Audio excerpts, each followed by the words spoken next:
Nunca acharam o corpo do Evandro mesmo. Do Evandro comprovado. acharam. Ah, é? Do Evandro acharam. Que não é esse... É esse que estava mutilado? Esse que estava mutilado. Porque eu vi lá na série que ele era um pouco maior do que o Evandro. Tá, então sabe vamos lá. essa parte? Vamos lá, temos 1 hora ainda. Antes de eu sair. Ainda dá tempo. Tá? Que tinha 1,19 m, né? Quando... Esse caso é completo de problemas de que a gente chama de cadeia de custódia. Tem cadeia de custódia tem problema até de como que tem tortura nesse caso.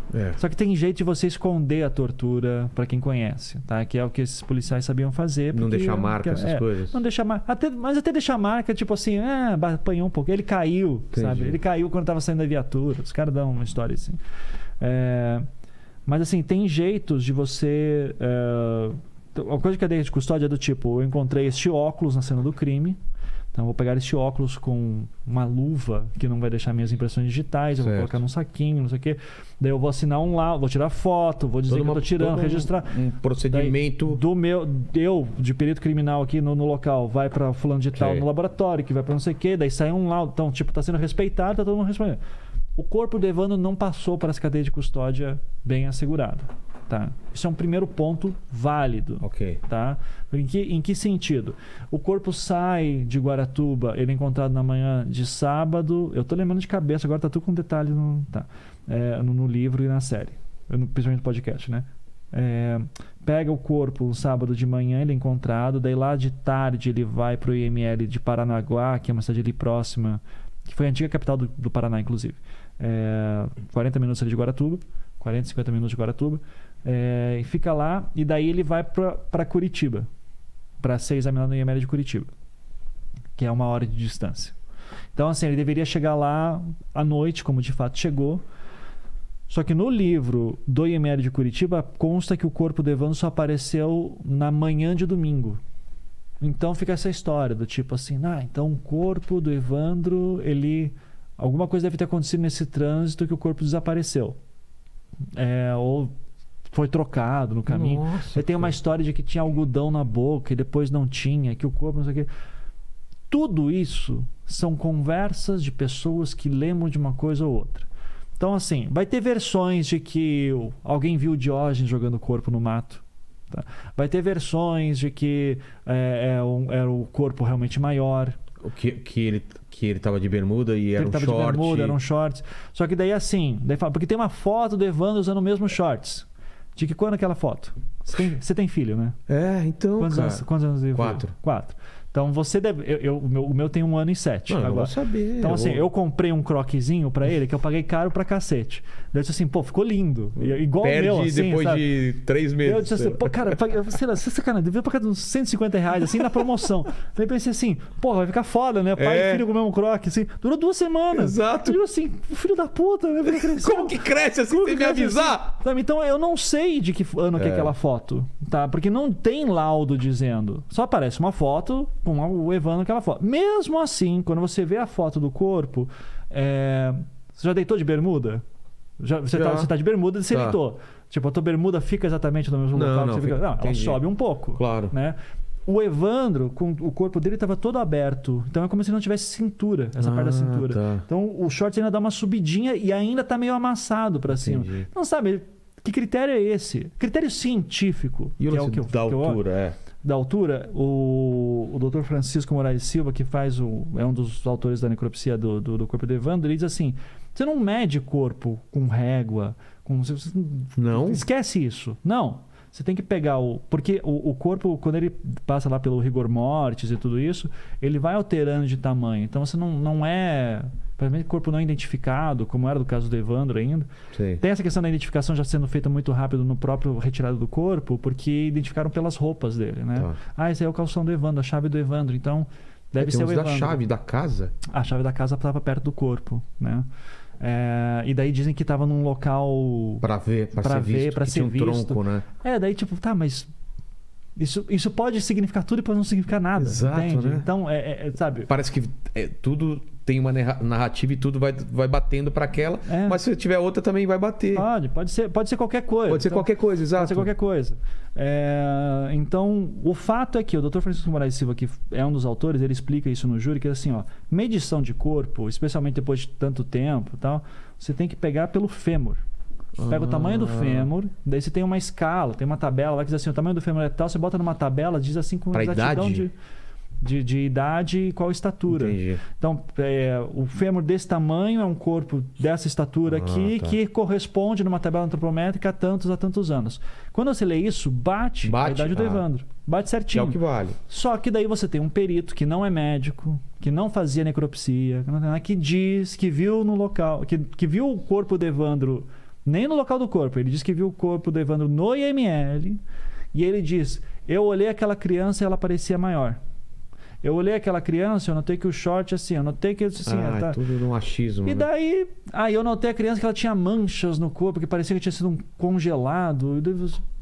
O que isso tem de científico? Não tem muita coisa. Agora, o corpo do Evandro, de fato, sabe, devia ter sido mais rigoroso, devia ter sido mais forte. Mas naquela época também, para ser bem sincero, eu estou agora fazendo o caso lá do norte do Pará, né, no norte do país, no Pará. O caso do Evandro, assim, é um episódio de CSI, assim, de maravilha comparado com outros lugares do país, assim. Tipo, o pessoal foi muito mais rigoroso aqui do que em outros lugares. Então, o que a Polícia do Paraná fez pra época parece muito mais completo do que em outros lugares. Você falou que o DNA vem depois. Na época não tinha. Então, porque daí, assim, esse delegado Luiz Carlos de Oliveira, né, que eu falei lá, que foi o que ouviu o Oswaldo Marceneiro e tal, ele fala assim, ele começa a desconfiar que talvez o corpo do... E era uma desconfiança válida, tá? Talvez esse corpo não seja do Evandro, talvez seja do Leandro, que é o meu caso. Porque os meninos eram parecidos, tinham idade parecida, não tem rosto no corpo do Evandro, então os objetos que eram do Evandro podem ser colocados no corpo do Leandro. Né? Então pode ser. Então a dúvida é válida. E o Luiz Carlos de Oliveira começa a questionar. Eu acho que o corpo não é do Evandro, eu acho que é do Leandro. Começa a questionar, e até aí tá tudo bem. É trabalho policial correto, é super justo. Daí o que acontece? O Luiz Carlos de Oliveira começa a dizer, olha, eu acho que tem técnica de DNA hoje em dia que a gente poderia usar. E já tinha alguns institutos no Brasil que faziam teste de DNA, e a ideia seria fazer um teste de paternidade. Pega o DNA do pai e mãe do Evandro e compara com o da ossada, do corpo encontrado, certo, e vê se dá match, né? E daí a Polícia do Paraná começa a passar por uma situação que ela começa a encontrar alguns objetos na casa do Oswaldo, que eles assim, os exames que a gente tem aqui químicos não vão dar conta, a gente precisa ver se tem resquício de DNA humano nesses materiais. E daí, vamos precisar fazer exame de DNA, vamos tentar colocar tudo junto, já faz também esse exame de identificação. É uma dúvida, é uma coisa que é bem clara no processo, mas que na imprensa sempre apareceu como tiveram dúvida do corpo do Evandro, daí mandaram fazer um DNA. Não, queriam fazer um DNA nos materiais. E comparar com o do corpo. Com o do corpo, e daí já aproveitaram para fazer um teste de paternidade, porque essa dúvida justa surgiu de um delegado de outro caso. Entendi. Do Leandro Boss. Tá? Então, beleza. Daí foi uma luta. Daí aqui começa os problemas do Luiz Carlos de Oliveira. O Luiz Carlos de Oliveira começa a falar assim, porque eu falei para fazer na Unicamp e não sei o quê. Daí, mas tentamos o FBI, tentaram o FBI. O FBI tinha tem até hoje até onde eu sei, um laboratório no Uruguai. Só que daí o FBI manda uma carta dizendo, nós não temos condição de fazer teste de paternidade. Eu recomendo esses institutos. Um desses institutos que o FBI recomendou era o Instituto Gene, em Belo Horizonte. Tá? Que foi onde foi feito. Que foi onde foi feito, que é o instituto do Danilo Pena, que é um puta geneticista, sabe? Trabalhou no projeto Genoma. Tipo, um cara brasileiro renomado que em 92 tinha um laboratório de DNA aqui, sabe? Então era um dos únicos do Brasil. Você imagina a demanda de trabalho que esse cara tinha. Né? Era um dos poucos institutos no Brasil privados. A Secretaria de Segurança pede uma verba para fazer esse exame, consegue do governo um dinheiro, passa para a delegacia, e aí que tá as coisas que são estranhas, mas é que não existia DNA nessa época para caso criminal. Então, o primeiro pedido partiu do delegado, que já é uma coisa estranha, porque tinha gente presa, então já estava numa fase judicial, vamos dizer, então teria que ser um pedido do promotor, ou do juiz, da juíza, no caso.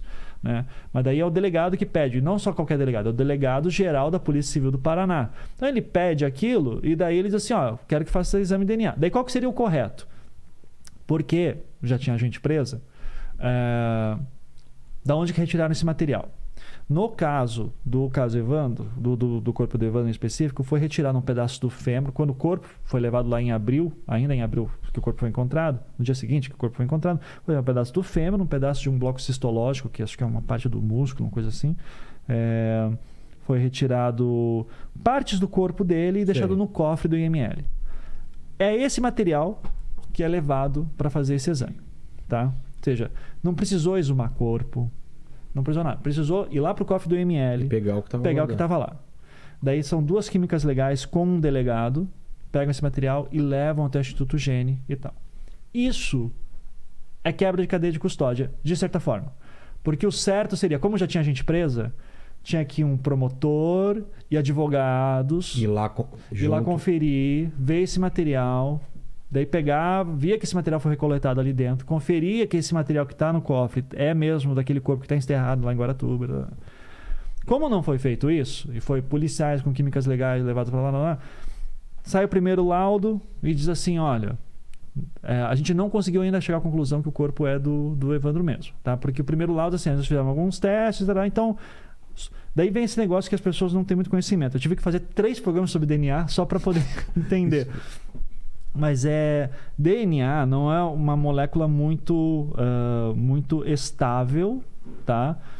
Desculpa se esse não é o termo certo quem dá, mas assim, ele é fácil de degradar com certa facilidade, ao mesmo tempo que ele é muito forte também em algumas condições. Tá. Tipo assim, você consegue pegar DNA de dinossauro, né? Só que o DNA, se você quer pegar ele inteiro, ele é difícil. E para fazer match, você precisa pegar ele inteiro, precisa pegar um bom DNA. Então aquele negócio, desculpa. Ele persevera bem pelo tempo, só que se você quer ele inteiro, não consegue. Tanto que no Jurassic Park você deve lembrar que eles tinham que misturar o DNA com do sapo, né, tal. Então, sei lá, era sapo, né? Acho que era. Então, assim, só que você pega assim, só que a gente fala de DNA, a gente pensa naquelas hélices. Tem que pensar que são pessoas num laboratório com uma aguinha num vidrinho, assim, sabe? Então, assim, nessa aguinha com vidrinho tem um pouco de DNA que o cara extraiu do osso, de qualquer coisa assim. E ele tá num outro lá com a amostra do DNA dos pais e ele precisa que dê match. Ele vai fazer isso por alguma cor, alguma coisa assim que vai dizer assim, é o mesmo. O DNA tem aqui essa reação. Ele vai colocar numa tabelinha. Tantos por cento de tal. Só que daí para isso tem que estar uma boa amostra de DNA. E dos pais você sabe que tá boa porque eles estão vivos. Então você conseguiu tirar uma boa amostra. Agora, de um morto, o DNA está se degradando já faz um tempo. Então, como é que você faz? Você pega essa amostra de DNA que você sabe que está degradado, que não deu match de primeira. Então, o primeiro laudo do DNA do Evandro é assim, não deu certo, então a gente vai botar num PCR. Hoje, PCR a gente sabe que tá mais do teste. Mas o PCR é o quê? É você pegar moléculas que estão em algum lugar e você fazer elas ficarem se replicando. E daí, se tiver um DNA bom ali dentro, ele vai se replicar e ele vai conseguir dar match. Vai ser mais fácil de analisar. Então, eles deixam assim, o primeiro laudo basicamente diz assim, a gente pegou aqui as amostras, a gente vai deixar no PCR e vai colocar numa técnica PCR e ela vai se duplicar e a gente vai tentar esse teste novamente. No segundo laudo, já diz, o corpo é do Evandro. Ah, é? No segundo. Entendi. Tá? Esse segundo laudo, assim, daí tem toda a Então não tem essa fanfic de que ele pode estar vivo em algum lugar com outra família? Pra mim, não. Tem gente ainda que acredita nisso. Daí, assim, Dr. Luiz Carlos de Oliveira. Tá. O Dr. Luiz Carlos de Oliveira jura de pé junto que alguém falou pra ele que o exame não deu certo, daí mandaram mais material, daí num terceiro laudo só que saiu do Evandro, que era do Evandro. Daí você diz assim, Dr. Luiz Carlos, isso aconteceu em todos os júris. Isso aconteceu comigo. Isso aconteceu com... Você chega assim pro Dr. Luiz Carlos e diz assim, Dr. Luiz Carlos, tá aqui, segundo laudo do Evandro, dizendo já que é do DNA. Diz assim, não foi isso que me falaram. Dizendo, mas doutor, tá aqui, leia, é só ler. Ele fala assim, não, mas não foi isso que eu fiquei sabendo na época. E aí? E daí diz assim, doutor Luiz Carlos, você disse que enviaram mais material, porque daí a lógica é a seguinte, não deu certo. Daí tem uma história que o grupo Águia teria ido na casa do Evandro, pegaram um dente de leite que a mãe tinha guardado, pegou esse dente de leite e enviou pro não sei o quê, e daí esse dente de leite deu um match. Só que no laudo diz muito claro, pegamos de um fêmur. Estamos pegando a amostra de DNA de um fêmur. Então, assim, o Instituto Gênio está mentindo, então, o Danilo Pena... É uma conspiração. É uma conspiração. Né? Então, daí começa essa parte da conspiração. Eu digo assim, então, se alguém tem prova disso, eu adoraria receber. Até o momento, tudo me diz. Daí a defesa começa a questionar todo esse processo. Começa a dizer assim, não, mas não tinha advogado presente na hora de extrair o elemento. A cadeia de custódia foi quebrada. E foi. E foi, né? E foi. Só que o exame de DNA deu match. E daí falam assim, não, mas deu positivo, mas pode dar errado. Daí você aprende que DNA existe muito falso negativo. Mas, cara, falso positivo... Ah, entendi. Falso negativo é do tipo... Você diz aí, que foi o que aconteceu com o Leandro agora, né?